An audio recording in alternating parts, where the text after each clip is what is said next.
नमस्कार दोस्तों। एक गांव में एक परिवार रहता था जिनका एक बेटा सोम बड़ा ही बहादुर था। गांव का हर युवा सोम जैसा बनना चाहता था। कबड्डी के खेल में उसका कोई आसपास के गांव में प्रतिद्वंदी नहीं था। एक बार की बात है कि फसलों की कटाई चल रही थी। सोम ने अपनी सारी फसल काटकर एक जगह जमा कर ली। फिर उसने अपने कुछ दोस्तों की मदद से थ्रेसर लगवा लिया।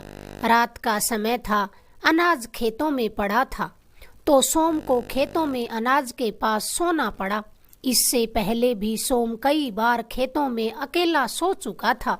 सारे दिन खूब काम किया था, इसलिए सोम की माँ उसका खाना और बिस्तर लेकर खेत में ही दे करके चली गई थी। सोम ने खाना खाया और बिस्तर पर सिर रखते ही नींद आ गई। रात का दूसरा पहर था कि किसी अजीब सी आवाज से सोम की आंखें खुल गई। उसने चौंक कर इधर उधर देखा, मगर कुछ नजर न आया। फिर वह दोबारा सोने की कोशिश करने लगा, लेकिन फिर उसे नींद न आई। इसका कारण वह अजीब सी आवाज थी। सोम उठकर बैठा और कुछ सोचने लगा। उसने दूर तक अपनी नजर दौड़ाई। सब कुछ साफ साफ दिख रहा था, क्योंकि 14वीं की रात थी। अब सोम को फिर पायल की आवाज आई। इस वीराने में पायल की छन छन की आवाज ने सोम को हैरान कर दिया। सोम उठा और उधर चल पड़ा जिधर से आवाज आ रही थी। वह आवाज थोड़ी दूर एक पेड़ से आ रही थी। सोम उसी पेड़ के पास पहुंचा तो वह बड़ा डरा। वहां इस समय एक औरत खड़ी थी, जिसके लंबे लंबे बालों ने उसका चेहरा ढक रखा था। सोम के हाथ में कुल्हाड़ी थी। उसने कुल्हाड़ी को अच्छे से पकड़ा और उसकी तरफ बढ़ा। तभी अचानक उसकी नजर औरत के पैरों पर पड़ी। उसके पैर उल्टे थे। सोम ने कई बार बड़े बूढ़ों से सुना था कि चुड़ैलों के पैर उल्टे होते हैं, इसलिए सोम डर से पीछे हट गया। तभी उसकी आवाज आई, सोम, मैं तो तुम्हारा ही इंतजार कर रही थी। औरत के मुंह से सोम ने जब अपना नाम सुना तो हलक सूख गया। सोम ने बड़े बड़े मुकाबले जीते थे, मगर इस बार उसका सामना इंसान से नहीं था। औरत सोम के सामने आकर खड़ी हो गई। सोम की हालत तो ऐसी हो गई जैसे काटो तो शरीर में खून नहीं। ऐसा लग रहा था जैसे उसके पैर जमीन में धंस गए हों। उससे हिला तक नहीं जा रहा था। चाहकर भी सोम पीछे नहीं हट पाया। अब औरत और उसके करीब आई और अपने एक हाथ से अपने बालों को चेहरे से हटाया। जब सोम ने उसका चेहरा देखा तो देखता रह गया। इतनी सुंदर थी कि उसकी सुंदरता को बयां करना मुश्किल था। आंखें ऐसी जैसे उनसे रोशनी निकल रही हो। औरत ने फिर एक हाथ को सोम की तरफ बढ़ाया तो उसके बड़े बड़े नाखून सोम की छाती में घुसने लगे। उसका अंदाज बता रहा था कि वह जैसे सोम के दिल को निकालना चाहती हो। सोम ने अपनी कुल्हाड़ी को अच्छे से पकड़ा और हिम्मत करके जोर से उसके हाथ पर वार कर दिया। औरत का बाजू एक ही वार में कटकर नीचे गिर गया। अब वह एकदम पीछे हट गई। उसने अपने कटे हाथ को उठाया और उसी जगह लगा लिया जहां से हाथ कटा था। देखते ही देखता कटा हाथ जुड़ गया। अब उसने गुस्से से सोम की तरफ देखा। उसने अपने दोनों हाथों से सोम की गर्दन को दबोच लिया। थोड़ा ऊपर उठाकर उसने उसे उछालकर एक तरफ फेंका और दौड़ती हुई उसके पास पहुंची। सोम उठना ही चाह रहा था कि वह चुड़ैल सोम की छाती पर सवार हो गई। वह अपने तेज नाखूनों से छाती के ऊपरी हिस्से को कुरचने लगी। सोम की समझ में आ चुका था कि शारीरिक रूप से वह उसका मुकाबला नहीं कर सकता। सोम ने अब अपने इष्ट देवता को याद किया, क्योंकि अब इसके अलावा उसके पास कोई और चारा भी न था। सोम अब मन ही मन हनुमान चालीसा का पाठ करने लगा। फिर भी चुड़ैल ने सोम को न छोड़ा तो वह जोर जोर से हनुमान चालीसा का पाठ करने लगा। इतनी जोर जोर से कि वह आवाज चुड़ैल के कानों में टकराने लगी और वह बेचैन सी होती दिखाई दी। अब चुड़ैल की गिरफ्त ढीली सी पड़ चुकी थी। अचानक वह पीछे की तरफ दूर जा गिरी। फिर वह उठी और जाने लगी। जाते जाते वह कहने लगी, मेरे प्यारे सोम, आज तो तू मेरे हाथों बच गया। मगर इतना कहकर वह गायब हो गई। सोम बेहद डरा हुआ था।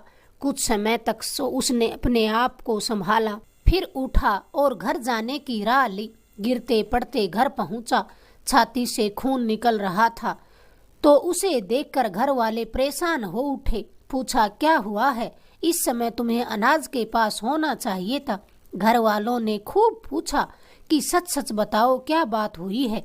लेकिन सोम ने इधर उधर की बात कहकर असली बात को छुपा लिया। अगले 4 दिन तक सोम का बुखार न टूटा और रोज वह चुड़ैल उसके सपने में आकर उसे डराती रही। कभी कभी उसकी छाती पर बने जख्मों में इतना दर्द होता कि वह चीखने चिल्लाने लगता। उसे ऐसा महसूस होता जैसे वह बला उसी के आसपास मंडरा रही है। एक रात सपने में उसकी भयानक शक्ल देखकर सोम डरकर उठ बैठा तो वह सचमुच उसके सामने चारपाई के पास खड़ी थी। डर के मारे सोम ने आंखें बंद कर ली। फिर उसने थोड़ी थोड़ी आंखें खोलकर देखा तो वह वहां नहीं थी। सोम ने फिर अपना वहम समझकर उसे नजरअंदाज कर दिया। इस घटना को बीते 1 साल हो गया। इसी दौरान सोम उस घटना को लगभग भूल भी गया था और उसकी शादी भी हो गई थी। उसे सुंदर सा एक बेटा भी पैदा हुआ। एक दिन की बात है कि पड़ोस के गांव में सोम के एक खास दोस्त की शादी थी। सोम का भी बुलावा आया। 4 दिन बाद शादी होनी थी। सोम एक दिन पहले अपने दोस्त के घर पहुंच गया। वहां के सब काम निपटे तो सोम ने अपने गांव की राह ली। दोस्त की माँ ने कहा भी कि बेटा सोम सुबह चले जाना, मगर सोम के बेटे की तबीयत कुछ खराब थी, इसलिए वह शाम को ही निकल पड़ा।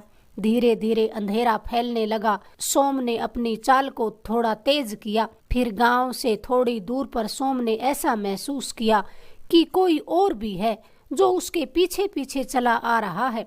उसने पीछे मुड़कर देखा तो कोई न था। थोड़ी दूर जाने के बाद भी उसे यही एहसास दोबारा हुआ। सोम ने फिर पीछे मुड़कर देखा तो एक बकरी का छोटा सा प्यारा सा मेमना उसके पीछे पीछे चला आ रहा था। इतने प्यारे से बच्चे को देखकर सोम ने सोचा शायद यह रेवड़ से बिछड़ गया है। सोम को उस पर दया आ गई और उसने उसे अपनी गोद में उठा लिया। बकरी के बच्चे को गोद में लिए सोम अपने घर की तरफ जाने लगा तो उसे महसूस हुआ कि अब उस बकरी के बच्चे का वजन बढ़ रहा है। उसने इस बात को भी अपना वहम समझा और आगे चलता रहा। फिर उस बच्चे का वजन इतना बढ़ा कि सोम के लिए उसे अब गोदी में उठाना मुश्किल हो गया। सोम ने उसे नीचे पटका तो उसमें से धुआं निकलने लगा। जब कुछ समय बाद धुआं छटा तो उसकी जगह एक डरावनी चुड़ैल खड़ी थी। वह वही औरत थी जिसका सोम से 1 साल पहले सामना हुआ था, क्योंकि वह वही कपड़े पहनी थी। आज भी वह वही कपड़े पहनी थी। आज सोम निहत्था था। चुड़ैल की आंखों में बदले की भावना दहक रही थी। वह बोली, सोम, पिछली बार तो तू बच निकला, लेकिन अब नहीं बचेगा। सोम बोला, आखिर मैंने तुम्हारा क्या बिगाड़ा है जो तुम मुझे मारना चाहती हो? तो वह कहने लगी, याद करो सोम, तेरे खेतों के किनारे एक पीपल का पेड़ था जिस पर मैं और मेरे साथी हंसी खुशी रह रहे थे। वही हमारा बसेरा था। हमने कभी किसी को नुकसान न पहुंचाया, बल्कि एक बार तेरे बाप की जान ही बचाई थी। सोम ने कहा, वह कैसे? वह कहने लगी, तुम्हारा बाप एक समय खेतों में पानी दे रहा था तो जहरीले काले सांप पर शायद गलती से उनका पैर पड़ गया। अगले ही पल सांप ने फन उठाया तो मैंने उसे पकड़कर दूर फेंका था, मगर तुमने वह पेड़ थोड़े से फायदे के लिए कटवा दिया। इसी जुर्म की वजह से मैं तुम्हें मारना चाहती हूँ। चुड़ैल ने फिर सोम की तरफ अपने हाथ बढ़ाए कि उसका एक हाथ सोम के गले में बंधे ताबीज को छू गया। वह दूर जा गिरी, लेकिन यह बात सोम को पता नहीं चली कि वह दूर क्यों जा गिरी है। फिर वह दोबारा सोम के करीब आकर बोली, तुम्हारी ये चतुराई मैं चलने नहीं दूंगी। तुम्हारे इस ताबीज को मैं अभी जला देती हूँ। जब उसने ताबीज का नाम लिया तो सोम को सब समझ आ गया। अब उसे याद आया कि जब पहली बार इस चुड़ैल ने सोम को जख्मी किया था तो सोम ने यह बात अपने एक खास दोस्त को बताई थी। उसी ने जबरदस्ती से यह ताबीज उसके गले में डाला था। सोम ने खूब मना किया और कहा, यार कोई इसे देखेगा तो कहेगा, अरे सोम, तुम इतने बहादुर होकर भी इन बातों पर विश्वास करते हो। मगर उसके दोस्त ने सोम को अपनी कसम देकर उसे यह ताबीज पहना दिया था। सोम ने फिर वह ताबीज अपने गले से निकाला और उस चुड़ैल की तरफ उछाल दिया, जो उससे टकरा गया। फिर चुड़ैल में से आग निकलने लगी। आज सोम को अपना दोस्त एक मसीहा मालूम पड़ रहा था। वह घर पहुंचा तो उसने अपने आप को साधारण सा बनाकर अपनी माँ से वह सांप वाली बात पूछी, जो सच निकली। सोम को आज बड़ा पश्चाताप हो रहा था कि उसने उस पीपल के पेड़ को कटवा दिया। उसने मन ही मन अपने किए की गलती मानी और उसी जगह एक पीपल का पौधा लगा दिया। अब उस घटना को 30 वर्ष बीत चुके हैं।